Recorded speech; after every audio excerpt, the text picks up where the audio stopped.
മാറിക്കണ്ട പിള്ളേരെ, ഇത് വലിയ കഷ്ടമായല്ലോ.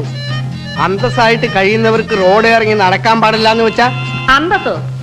നിങ്ങൾ കാരണം എന്റെ ഹസ്ബൻഡ് എന്നെയും കുട്ടികളെ ഉപേക്ഷിച്ചു. നിങ്ങളും കടന്നു കളഞ്ഞു. ഞങ്ങൾ പട്ടിണി. നിങ്ങളെ ഞങ്ങൾ എവിടെയെല്ലാം അന്വേഷിച്ചു എന്നറിയാമോ? ഇങ്ങനെ ചതിക്കരുത് മിസ്റ്റർ ബാലചന്ദ്രൻ. ഇവിടെ കിടക്കുണ്ടാക്കരുത്. നിന്റെ ഹസ്ബൻഡ് ഉണ്ടല്ലോ, ആ കണ്ടാങ്കര സ്മെല്ലോ, അയാളുടെ അടുത്ത് ഈ 2 മക്രോണികളെയും കൊണ്ടുപോയി ഏൽപ്പിക്ക്. ഞങ്ങളുടെ ഡാഡി ചീത്ത പറയുന്ന വിടറാ. എന്റെ പൊന്ന അൽവാലിയ, ഈ ദുഷ്ട സന്തതികളോട് ഒന്ന് മാറി നിൽക്കാൻ പറ. ഓ ഗോഡ്, ഇങ്ങനെ ഒരു ഉപദ്രവമുണ്ടോ? ഉപദ്രവമോ? ഇപ്പൊ അങ്ങനെയൊക്കെ തോന്നും. അന്നിങ്ങനൊന്നും തോന്നിയിരുന്നില്ല. എന്റെ ഹസ്ബൻഡ് പുറത്തു പോകാൻ കാത്തിരിക്കും. ചാടി എന്റെ മുറിയിൽ വരും. നോ നോ, വേണ്ട വേണ്ടാന്ന് പറഞ്ഞാൽ കേൾക്കൂല. എന്റെ പൊന്ന അലുവാലിയ, ഒന്ന് ഒച്ച വെക്കാതിരിക്കും. ജോലിയും കൂലിയില്ലാതെ പട്ടിണി കിടക്കുമ്പോ ആകെ കിട്ടിയ ഒരു ജോലിയാണ്. അദ്ദേഹമാണെങ്കിൽ സ്ട്രിക്റ്റ് ഡിസിപ്ലിനാണ്. ഇതെങ്ങാനും കേട്ടാ മതി, അന്നേരം എന്നെ പിരിച്ചുവിടും. പിരിച്ചുവിടട്ടെ. നിങ്ങൾ കാരണം ഞങ്ങൾ ഇത്രയും പേര് പട്ടിണിയാണ്. എനിക്ക് തമാശ പറഞ്ഞു നിൽക്കാൻ നേരമില്ല. കൃത്യം 8:30 ഓഫീസ് ചെല്ലണം. ഒരു നിമിഷം തെറ്റിയാലുണ്ടല്ലോ ഡിസ്മിസ്. ഇത് വലിയ ശല്യമായല്ലോ. എന്നെ വിടൂ. അങ്ങനെ അങ്ങ് വിട്ടാലോ? ഞാനിപ്പോ എന്ത് വേണമെന്നാണ് പറയുന്നത്?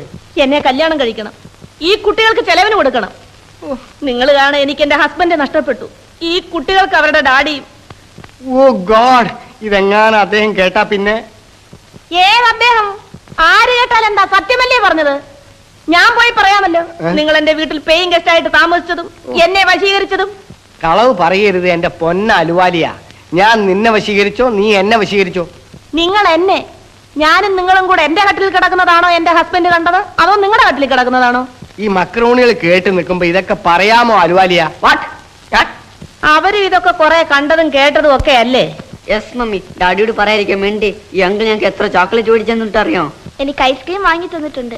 നിങ്ങൾ എന്നെ മാത്രമല്ല എന്റെ കുട്ടികളെയും വശീകരിച്ചു. ഓ, 8:30 ഇനി 3 മിനിറ്റേ ഉള്ളൂ. ഞാൻ തൊലഞ്ഞു.